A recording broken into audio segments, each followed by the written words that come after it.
Capítulo 6. Contra a religião, o errado e o ruim. Existe uma percepção generalizada de que o principal objetivo dos ateus é atacar a religião. Essa opinião integra uma percepção ainda mais ampla segundo a qual o ateísmo seria por definição antirreligioso, e não pró-naturalista. É difícil mudar essa percepção, uma vez que em quase todos os países do mundo a religião recebe muito mais atenção do que o ateísmo, e dessa forma os ateus muitas vezes são obrigados a defender o próprio espaço e acabam vistos como inimigos da religião. Um acontecimento recente no Reino Unido pode ilustrar como é fácil causar a impressão errada. Existe um quadro de 3 minutos no programa matinal de notícias por rádio mais importante do país chamado Talk for Today. O programa, que no restante do tempo é secular, oferece esse espaço a porta-vozes de diferentes religiões para que façam breves pregações supostamente edificantes, ainda que quase sempre o resultado seja apenas banal. As 3 principais organizações ateístas do Reino Unido, a British Humanist Association, a National Secular Society e a Rationalist Press Association, por muito tempo fizeram campanhas para que pontos de vista não religiosos também pudessem usar o espaço.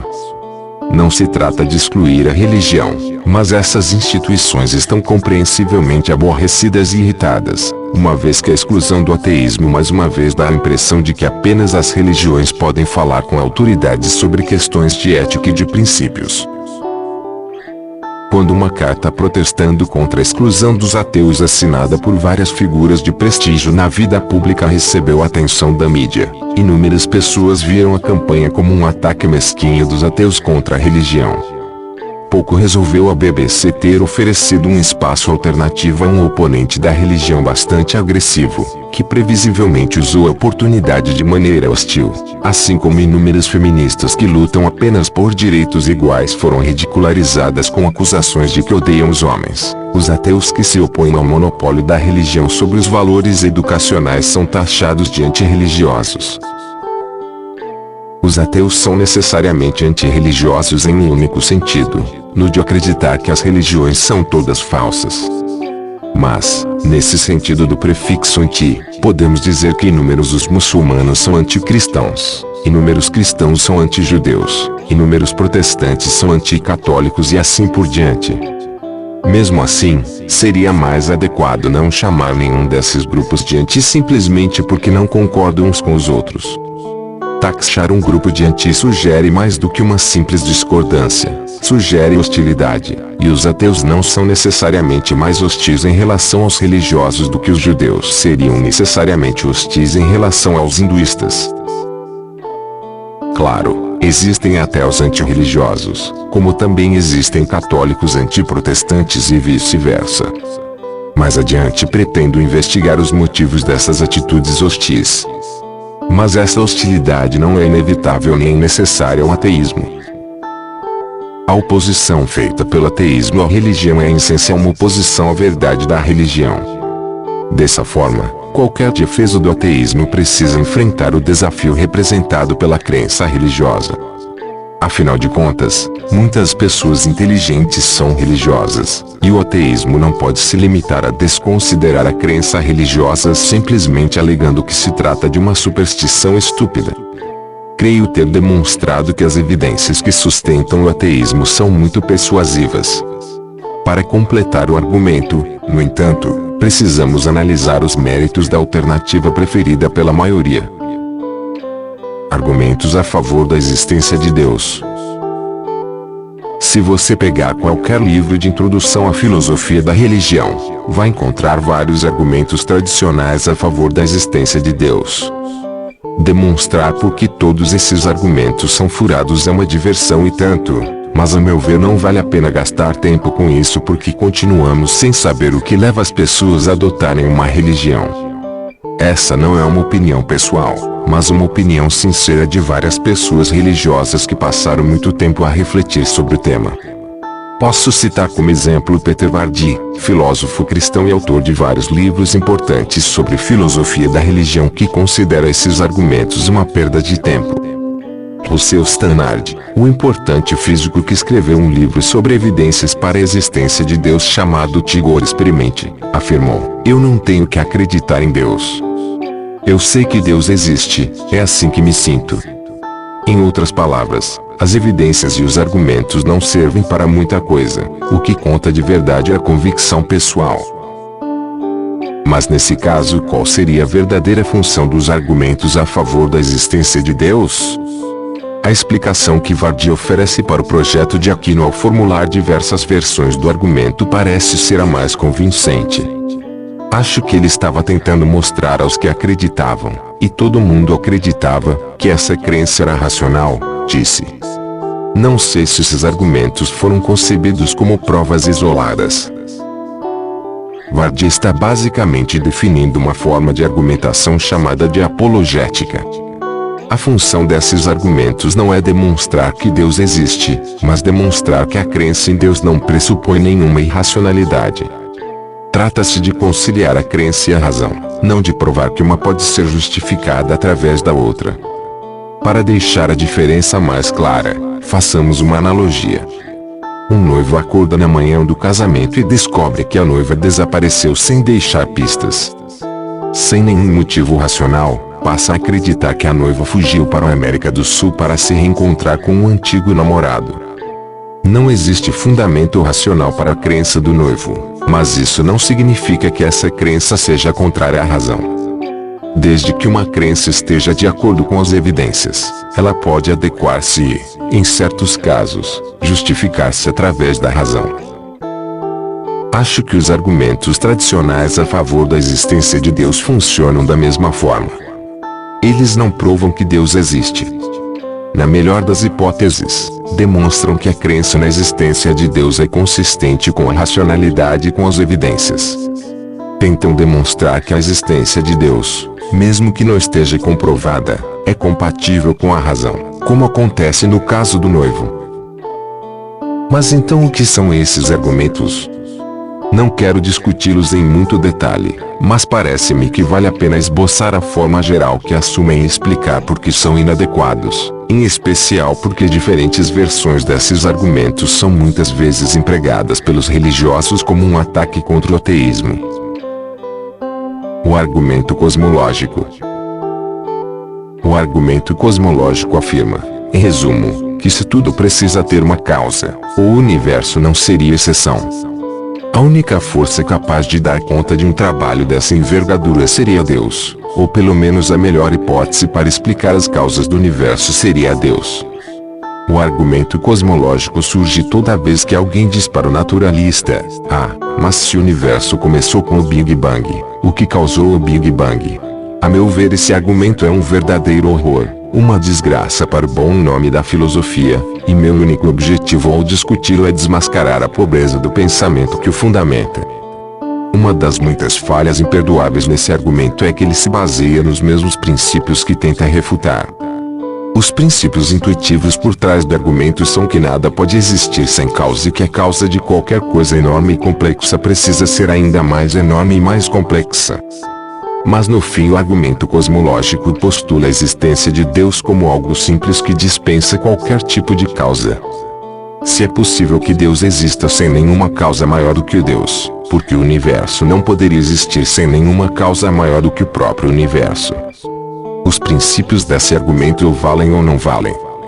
Se valem, então Deus precisa ter uma causa, e assim a cadeia causal regride ad infinitum. Se não valem, não há motivo para se postular a existência de Deus. A segunda falha imperdoável é que, mesmo que a lógica do argumento funcionasse, não chegaríamos necessariamente a Deus. Chegaríamos apenas a uma causa maior e mais complexa do que o próprio universo, que por sua vez não tem nenhuma causa. Se essa causa se parece com o Deus tradicional, que em geral é mais parecido com uma personalidade individual do que com um superuniverso, permanece uma questão aberta.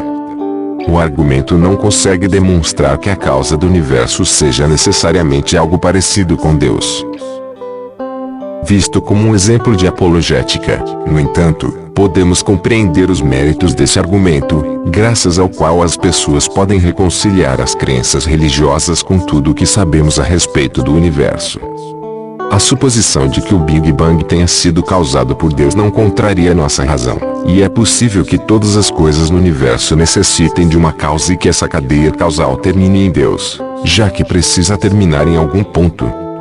Assim, enquanto os religiosos não confundirem esse argumento com uma evidência da existência de Deus, podem tranquilamente usá-lo como uma demonstração da possibilidade racional da crença em Deus.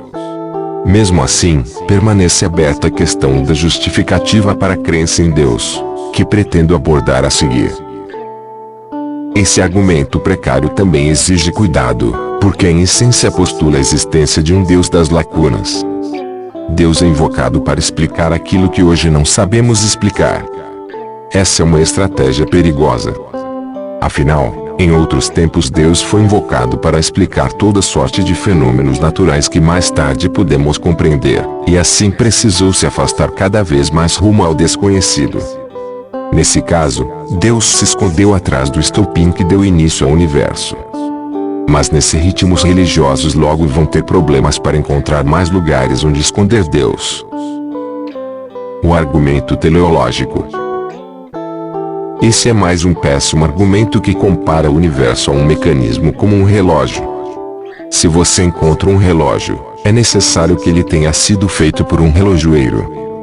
Um mecanismo tão complexo não poderia ter surgido por simples acaso. O universo é muito mais complexo do que um relógio, e portanto existem ainda mais razões para supor que não tenha surgido por acaso. Nesse caso, deve haver um grande arquiteto ou um grande relojoeiro por trás de tudo, Deus. A analogia não funciona porque o universo não é um simples mecanismo como um relógio. Quando vemos um coelho, por exemplo, não postulamos a existência de um coelheiro. Pensamos apenas que o coelho teve pais. Diferentemente do que acontece com os artefatos, os objetos do mundo natural surgem através de processos naturais amplamente compreendidos. Ao ler um livro como O Relojoeiro Cego, de Richard Dawkins, você pode compreender como a evolução consegue explicar a impressão de que existiria um relojoeiro. Na verdade, se você olhar para tudo o que sabemos a respeito da formação de universos e de organismos vivos, a mão do relojoeiro chama atenção justamente pela ausência. Além do mais, como Davi Hume afirmou, postulamos a existência de um relojoeiro apenas porque conhecemos a causa dos relógios. Mas não conhecemos a causa dos universos, e portanto não podemos fazer nenhuma suposição quanto a quem ou ao que possam ser. Também me parece oportuno acrescentar que é um antropocentrismo injustificável supor que o Criador do Universo seja uma versão luxuosa, onipotente, onisciente e onibenevolente de nós mesmos. Porque não poderia ser algo mais abstrato e muito diferente do Deus religioso tradicional. Mais uma vez, o argumento que tenta provar a existência de Deus revela-se um fracasso retumbante, ainda que abra espaço para a existência de um Deus. Não é contra a razão nem contra a evidência acreditar que possa haver uma inteligência por trás de tudo o que existe. Mas isso não equivale a dizer que existem razões para acreditar nessa hipótese. Essas razões permanecem insondáveis. O argumento ontológico. O argumento ontológico desperta um certo interesse filosófico, mas não obtém mais sucesso do que os argumentos anteriores. Na verdade, de certa forma é o mais fraco dentre os três, porque nem ao menos contribui para a apologética. Existem inúmeras versões do argumento ontológico. No entanto, todas buscam demonstrar que surge uma contradição lógica se supusermos que Deus não existe, e que portanto a existência de Deus é uma necessidade lógica. Uma das maneiras de fazer isso é pensar no conceito de Deus e reconhecer que esse conceito representa uma entidade de absoluta perfeição. Ora, uma entidade perfeita que não existe obviamente não é absolutamente perfeita, uma vez que uma entidade idêntica, porém existente, seria superior. Logo vemos que o conceito de uma entidade absolutamente perfeita precisa incluir a existência, e assim percebemos que Deus precisa existir sob pena de cairmos em contradição. A maneira como formulei esse argumento deixa uma falha evidente. Tudo o que podemos demonstrar através da lógica é que o conceito de Deus inclui o conceito de existência. Mas essas verdades dizem respeito apenas aos conceitos. Não podemos partir da verdade sobre os conceitos e tirar conclusões sobre o que existe no mundo real. O conceito de círculo, por exemplo, encontra-se claramente definido em fórmulas matemáticas, mas não podemos concluir, a partir do simples conceito, que existam no mundo círculos que satisfaçam todas as exigências matemáticas, ou mesmo que o espaço real esteja de acordo com as regras da geometria euclidiana em função das quais os círculos são definidos. Mas esse não é o único aspecto em que o argumento ontológico fracassa. O argumento supostamente demonstra uma incompatibilidade lógica entre Deus e a não-existência. Porém existem outros pares de conceitos que requerem a existência um do outro em termos lógicos. Descartes falou em vales-montanhas, por exemplo. Existe uma interdependência parecida entre os conceitos de marido e esposa. O que essa dependência mostra é que uma esposa sem marido não pode existir como esposa, ou seja, a mulher poderia existir sem marido, mas nesse caso deixaria de ser esposa. Levando a analogia com Deus mais adiante não chegaríamos à impressionante conclusão de que Deus precisa existir, mas apenas a verdade absolutamente banal de que um Deus sem existência não poderia existir. Esse raciocínio não demonstra que Deus precisa existir, mas que se Deus existe, Deus precisa existir. Muitos livros foram escritos sobre o argumento ontológico, porém a maioria dos filósofos concordaria em dizer que esse raciocínio comete o equívoco de saltar das verdades sobre os conceitos para as verdades sobre a existência, um passo nem um pouco lógico. Assim o argumento ontológico junta-se ao argumento ideológico e ao argumento cosmológico em um arquivo chamado erros antigos com os quais podemos aprender. O que justifica a crença? Tenho certeza de que muitos religiosos não vão ficar muito preocupados ao saber que esses argumentos estão sendo desconsiderados aqui, uma vez que pouquíssimas pessoas baseiam a própria fé nesse tipo de raciocínio. Mas se argumentos desse tipo não servem para justificar a crença religiosa, o que poderia cumprir esse papel? Parece que a maioria das pessoas religiosas justifica a própria fé com uma convicção íntima. Como Rousseau Stannard disse, as pessoas que creem sentem que Deus existe assim podem dispensar toda sorte de argumentos. O grande filósofo da religião Alvin Plantinga chama isso de fé, e a define como uma fonte especial de conhecimento a qual não se pode chegar apenas com o uso da razão. Parece-me importante que teístas e ateus concordem nesse ponto. Mas se esse de fato é o fundamento da crença religiosa, não parece muito inteligente da parte dos religiosos apresentar argumentos para justificar a própria fé. Da mesma forma, é inútil que os ateus ataquem os religiosos refutando as razões para a crença religiosa se na verdade essas não são razões legítimas. A crença religiosa baseada nesse tipo de convicção, que aos religiosos parece ser a apreensão direta da verdade absoluta, tem o poder de negar totalmente a capacidade persuasiva de todos os argumentos pró-ateísmo que apresentei até este ponto. Podemos comparar a situação ao argumento que nega a existência do próprio ser. Descartes tornou-se célebre ao dizer que a única coisa em relação à qual não tinha dúvida nenhuma era a própria existência. Muita gente concordaria com esse argumento, e como resultado nenhum argumento racional contra a existência do próprio ser poderia abalar a profunda convicção que temos quanto à nossa própria existência. O ceticismo desaparece ao confrontar-se com a certeza fenomenológica, o sentimento indubitável, de nossa própria existência. Essa é a força da crença que muitos religiosos têm em Deus. Essas pessoas sentem a existência de Deus com tanta intensidade que não podem colocá-la em dúvida mais do que poderiam duvidar da própria existência. Pessoalmente, tenho pouco interesse em tentar destruir esse tipo de convicção, a não ser quando levam ações e manifestações desagradáveis e hipócritas como as dos fundamentalistas de todas as religiões.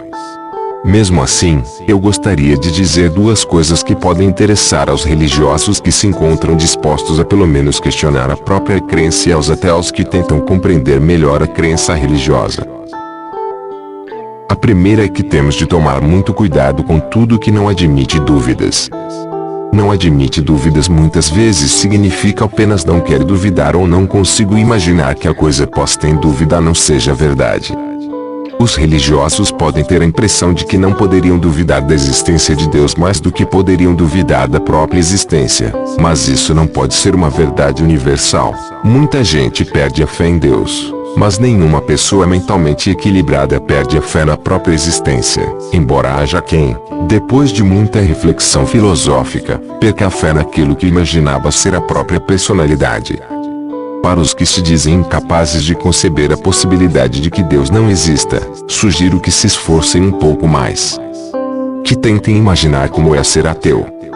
Que vejam que os ateus podem não apenas viver, mas levar vidas repletas de valores e de sentido. Tente imaginar como seria viver sem Deus para uma dessas pessoas e depois tente se imaginar vivendo essa mesma vida. O segundo é que reconheçam essa confiança na fé, essa convicção íntima que não se baseia na razão nem na evidência, mas é vista como uma fonte de conhecimento, como uma estratégia objetivamente arriscada. Precisamos reconhecer que ao redor do mundo as pessoas têm o mesmo tipo de convicção a respeito de coisas muito diferentes. Como exemplo extremo, podemos dizer que as pessoas que cometeram os atentados terroristas do 11 de setembro nos Estados Unidos acreditavam estar agindo em nome de Deus. Em um exemplo mais corriqueiro, as pessoas tendem a conceber Deus de acordo com a imagem apresentada pela religião a que se afiliam. Os muçulmanos, por exemplo, não sentem a presença de Jesus. A bem dizer, mesmo nas culturas cristãs existem grandes mudanças entre aquilo que os adeptos da religião afirmam saber em diferentes épocas e denominações. O que mais chama a atenção, no entanto, é que essa percepção de Deus, de Jesus ou do Espírito Santo depende muito da igreja a que pertencem.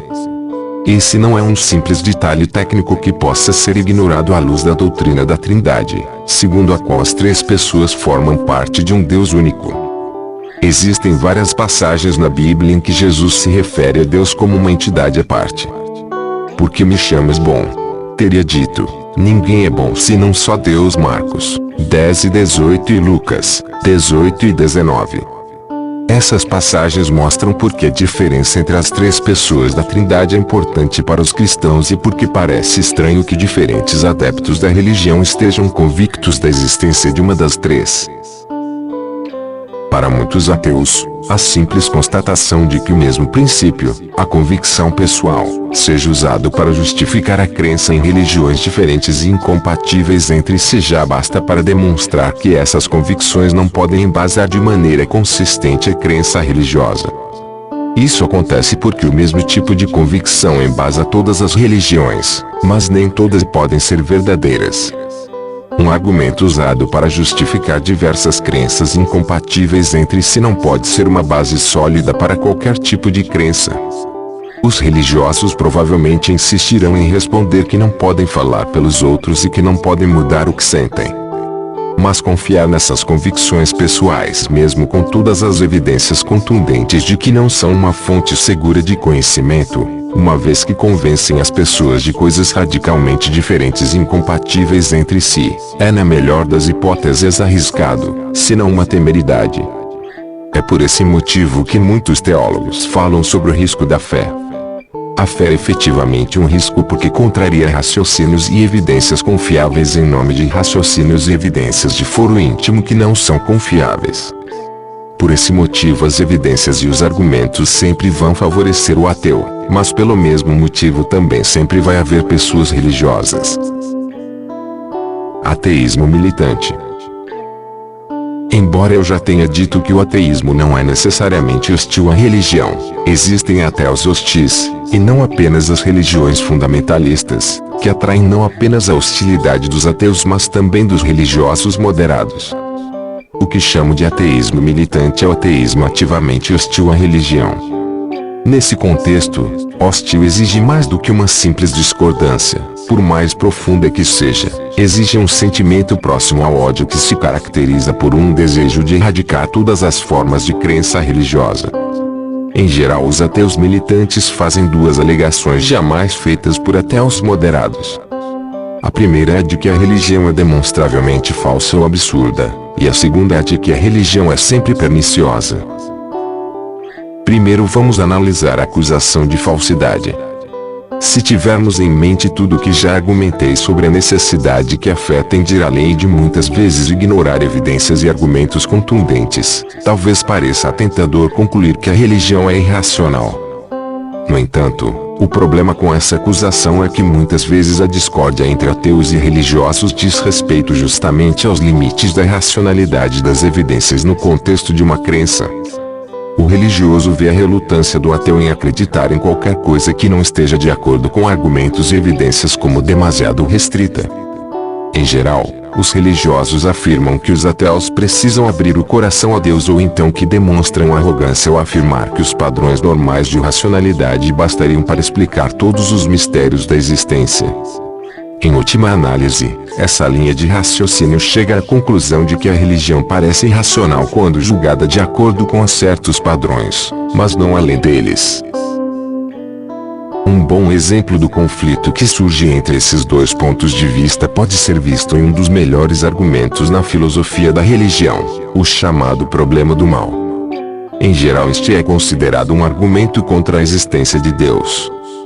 A ideia é simples. Deus é supostamente onipotente, onisciente e onibenevolente. Mesmo assim, existe sofrimento desnecessário no mundo. E quando dizemos desnecessário, não estamos nos referindo apenas ao sofrimento que poderia ser evitado se as pessoas agissem de forma diferente. Estamos nos referindo a todo o sofrimento que o Criador do Universo poderia ter simplesmente deixado de fora da criação.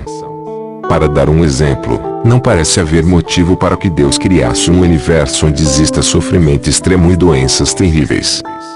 Deus também poderia ter nos dado consciências mais íntegras, de maneira a tornar impossível a falta de empatia necessária para a prática da tortura.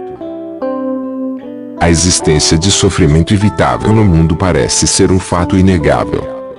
A partir dessa constatação podemos tirar três conclusões diferentes. Deus não consegue evitar esse mal, e nesse caso não é onipotente. Deus não quer parar esse mal, e nesse caso não é onibenevolente. Ou Deus não percebe a existência desse mal, e nesse caso não é onisciente. Esse é o problema do mal, que a meu ver apresenta um forte argumento contra a existência do Deus judaico-cristão tradicional. Mas existe uma saída. Deus pode e quer parar esse mal, mas não faz isso porque no fim a existência desse sofrimento será melhor para todos nós. Essas tentativas de conciliar Deus e a existência do mal são conhecidas como teodiceias, e também servem como exemplo de apologética. Mas, como acontece com todas as instâncias de apologética, o problema é que os argumentos servem apenas aos interesses dos religiosos. Para muitos religiosos o problema do mal é um problema não porque ameaça a crença que tem, mas porque querem encontrar uma explicação para o que parece ser inexplicável. Mas ao que tudo indica, muitos religiosos estariam dispostos a viver com o inexplicável se não encontrassem uma teodiceia aceitável. Para essas pessoas, a existência de Deus é como a existência do tempo. Acreditam nela mesmo que essa existência pareça criar paradoxos lógicos.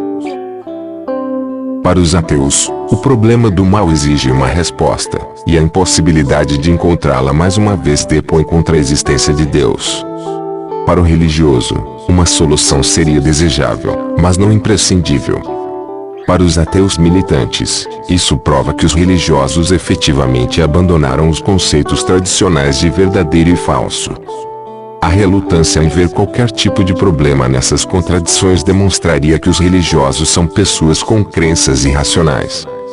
Assim a falsidade da religião ficaria comprovada, e essa afirmação só poderia ser refutada com uma recusa total das exigências de provas e de evidências que o diálogo inteligente pressupõe. Tenho uma grande simpatia por essa visão militante, porém evito abraçá-la devido a um princípio metodológico já exposto, a renúncia ao dogmatismo, de maneira a deixar sempre aberta a possibilidade de erro. Na minha opinião, todos os argumentos indicam a falsidade da religião. Mas como não existem padrões comuns para julgar as questões que envolvem ao mesmo tempo ateus e religiosos, parece-me dogmático afirmar que apenas o padrão ateísta possa estar correto.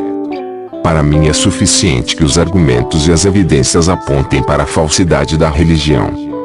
Também acho que todas as pessoas racionais deveriam concordar comigo, porém muitas discordam, e me parece saudável pelo menos cogitar a possibilidade de que haja algum fundamento para a crença dessas pessoas em vez de simplesmente fincar pé e praguejar contra a estupidez alheia. Mesmo assim, às vezes é o que acontece. A religião prejudicial. O segundo motivo para ser ateu militante é a percepção de que a religião é prejudicial. Uma forma de fazer isso é dizer que sempre é ruim acreditar em uma falsidade e, uma vez que a religião é falsa, ela é necessariamente ruim. Prejudicial tem aqui um sentido bastante abstrato e pressupõe uma certa falta de coerência com a verdade. O problema com essa tentativa de justificar hostilidade em relação a uma crença falsa é que, como as pessoas discordam em relação a várias coisas, o mundo seria um caos se fôssemos tratá-las todas de maneira hostil. Então, para ser militante com base nesse argumento, também seria necessário o dogmatismo ateísta que já rejeitei na sessão anterior. Uma linha alternativa de ataque é juntar-se a Nietzsche e afirmar que a religião é sempre prejudicial porque nega a vida em vez de afirmá-la. A religião nos incentiva a buscar recompensas em um mundo imaginário e futuro, e assim rouba das pessoas a motivação para aproveitar da melhor forma possível a única vida de que dispõe. O problema aqui é que nem toda crença religiosa nega a vida. Sem dúvida as religiões pregam um certo comedimento, mas todos os sistemas morais fazem a mesma coisa. Além do mais, parece ser verdade que muitas pessoas religiosas levam vidas plenas e felizes. Portanto, como fundamento para o militantismo esse argumento parece um tanto frágil. Uma terceira ideia de que não se pode separar os efeitos prejudiciais dos efeitos benignos da religião. Se você for a uma típica missa da igreja anglicana em um domingo de manhã, com certeza não vai encontrar nada muito censurável. Mesmo assim, a crença religiosa moderada integra uma rede de fé que inclui alas fundamentalistas muito mais prejudiciais. Seria ilusão achar que uma coisa poderia existir sem a outra. A crença religiosa moderada é parte da estrutura que legitima crenças mais extremas. O fundamentalismo precisa da religião moderada porque sem ela correria o sério risco de ser tomado pelo absurdo perigoso que de fato é. Parece-me que essa linha de raciocínio faz sentido, mas tenho a impressão de que também se aplicaria a qualquer outra crença que exista em uma versão moderada e em outra extrema. Os misóginos, por exemplo, tentam legitimar as próprias crenças afirmando que existem diferenças entre homens e mulheres para então exagerar a relevância dessas diferenças. Mas a misoginia não equivale a acreditar que existem diferenças entre os sexos, e se opor a uma coisa pela simples relação que mantém com a outra é confundir crenças perfeitamente razoáveis com preconceitos irracionais. Não estou convencido da validade de um ataque baseado na premissa de que a religião seja intrinsecamente prejudicial. Tampouco acredito que uma crença firme na falsidade da religião seja o bastante para justificar uma oposição militante. Na verdade, acho que minha oposição ao ateísmo militante se baseia em um compromisso com os mesmos valores que a meu ver inspiram o ateísmo, o compromisso de manter a cabeça aberta para a verdade e as indagações racionais. Esses valores merecem essa denominação, pois expressam não apenas percepções sobre a verdade, mas também sobre as coisas que consideramos mais importantes. A meu ver, a oposição hostil às crenças alheias, somada a uma convicção obstinada em relação à certeza de nossas próprias crenças, é incompatível com esses valores. A razão e os argumentos não são apenas ferramentas que podem ser usadas para converter os outros ao ateísmo. São também processos em que devemos nos engajar, e para nos engajarmos com outras pessoas precisamos estar abertos a pontos de vista alternativos. Não podemos nos engajar de maneira apropriada se esses processos forem vistos como arietes a serem usados para destruir o edifício da crença religiosa. Conclusão. Uma excelente leitura ateísta é Porque Não Sou Cristão, de Bertrand Russell. Gostei muito do livro, mas fiquei com a impressão de que, se Russell queria ser lido por cristãos, fracassou por completo. Neste capítulo espero ter explicado por quê. Podemos atacar a crença religiosa com veemência e mostrar como os argumentos tradicionais para essa crença são vazios. Podemos até demonstrar que a crença muitas vezes se baseia em convicções pessoais, que não são uma fonte segura de conhecimento. Mas a dificuldade em usar esses argumentos para trazer mais pessoas ao ateísmo é que os religiosos muitas vezes sequer aceitam os fundamentos em que se baseiam. Essas pessoas estão partindo de um outro ponto. Os ateus podem partir das leis da lógica, como por exemplo o princípio de que uma coisa não pode existir e não existir ao mesmo tempo. Mas os religiosos muitas vezes partem de uma convicção na existência de Deus ainda mais forte do que a convicção nas leis da lógica. A crença se sobrepõe a toda a razão. Nesse caso, o melhor que temos a fazer é mostrar às pessoas religiosas que imaginam ter fundamentos racionais para a crença em Deus que estão enganadas. Em outras palavras, podemos obrigá-las a escolher o risco da fé e o uso restrito da razão na apologética ou o abandono completo no crença religiosa. Creio que poucos vão optar por esse último caminho.